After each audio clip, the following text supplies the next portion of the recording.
Don't hold on. All right, well, here's another way of looking at it. Do this. Do this. Tight, tight, tight. Okay. All right. Keep doing that. All right.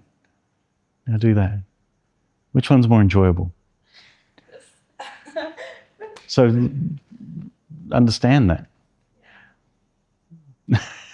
And what's the price of doing that all the time? How much energy is being consumed? How much more calories do you have to eat? How much attention's on it? That's what it's like. Walking around unsurrendered takes a huge amount of resources. It takes a lot of energy. What does that take?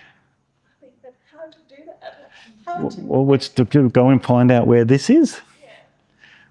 Within. One step at a time. That's what I'm saying. It's a process. One step at a time. One let go at a time.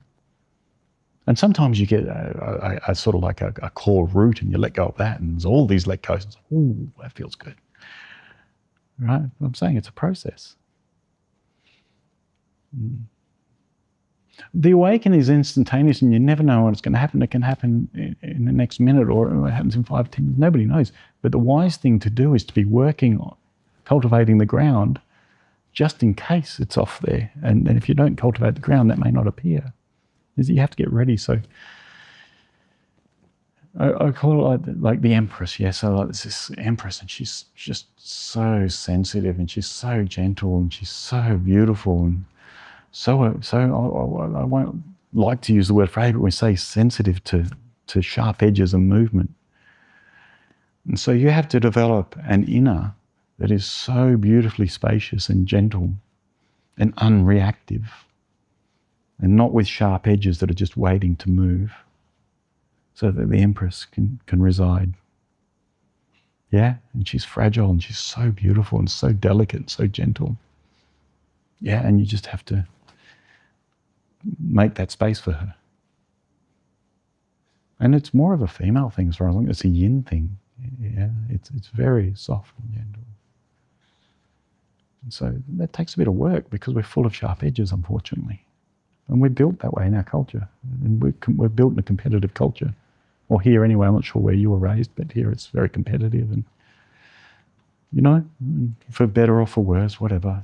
I'll leave that for the philosopher's debate.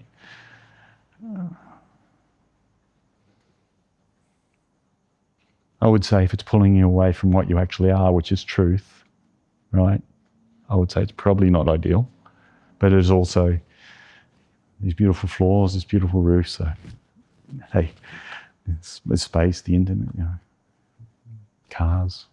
So, hey, not everybody can be doing this work.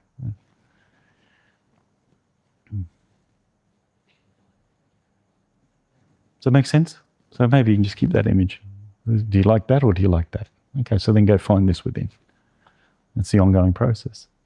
And sometimes that's where the teacher comes in too, is like a teacher that's, I don't know if all do, but you can feel the knots in other people at certain points and certain levels. You can feel where someone's holding them and I didn't realize they're holding, so you can point at it or you can just clear it for them, which is not something you talk about a lot, but so, you know, a lot of the satsang work, in a true satsang, a lot of the work's happening sub-mind, sub-discussion.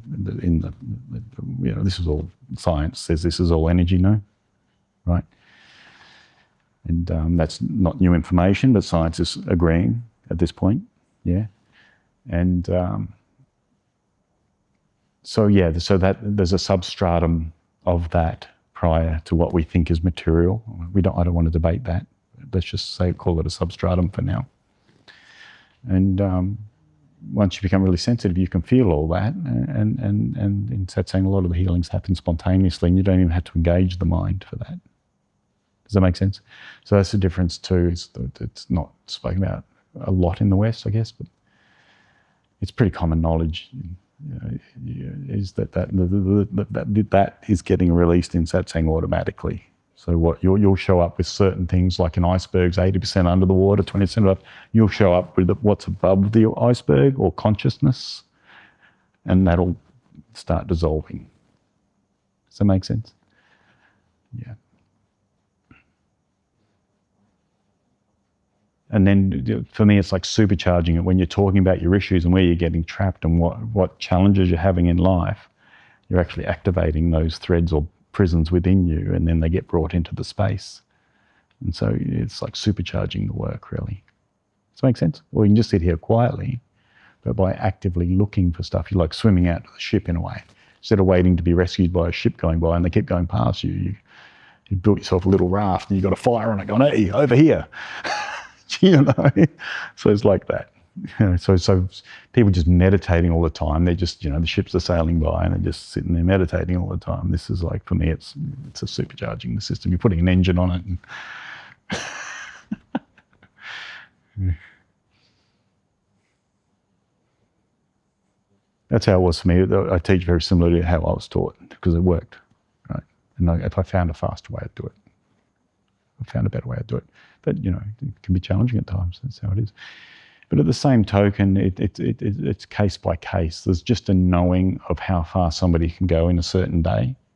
And it's not like it's just a generic, this is how we do it. There's an automatic measuring that happens of where people are at and what they're ready for and not ready for. Does that make sense? So some people that are really in, like for me, when I was doing this work, I was ready. So it was on, and I was ready. I was there for it. You know what I mean? So everyone's got different temperaments, and that's okay. So there's an automatic measuring. So you don't have to worry. Yeah. Because ultimately, when you discover what you are, you want the rest of you to see what is true. Right? So it's in control. That is running the show. Make sense? Even though we're used to seeing separation and somebody here, but that is running the show. That we are. But it's coming through an Australian accent, Australian body, Australian history. This frame. Does that make sense? Yeah. Yeah. You get it? She's getting it.